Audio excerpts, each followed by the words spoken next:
இப்போ நமக்கு நீங்கள் கர்நாடகாவில் இருக்கிறீங்க அப்படின்ற போது ரஜினி சாரோட படங்களுக்கு அங்கே நல்ல ஒரு ரெஸ்பான்ஸ் இருக்கும். பயங்கரமாக ஒரு செலிப்ரேஷன் இருக்கும். ஓகே, அதெல்லாம் நம்ம பார்த்துருக்கோம். இப்போ நீங்களே சொல்கிறீங்கல்ல, இப்போ Ajith sir, Dhanush sir, Simbu sir இவங்களோட படங்களுக்கு என்ன ரெஸ்பான்ஸ் இருக்கும்?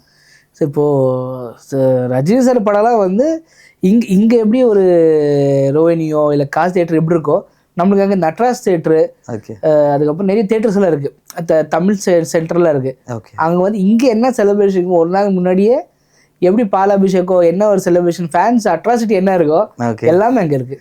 ஓகே. ஸோ இப்போ அஜித் சார் படங்கள் வரும்போது எப்படி இருக்கும்? சேம் அதே மாதிரி ஐசார் படங்களுக்கும் வந்து ஃபேன் ஷோ நடக்கும். ஓகே, நான் ஃபேன் ஷோ போயிருக்கேன். ஐசார் ஃபேன் ஷோ போயிருக்கு, தனுஷ் சார் ஃபேன் ஷோ இருக்குது. ஸோ அந்த மாதிரிலாம் வந்து 6 மணி ஷோ போயிடும். ஒரு நாள் சிலதெல்லாம் வந்து 1 day பிஃபோர் செலிப்ரேஷன் ஸ்டார்ட் ஆகிடும். ஓகே, பயங்கரமாக அங்கேயே பயங்கரமாக அட்டகாசம் இருக்குது.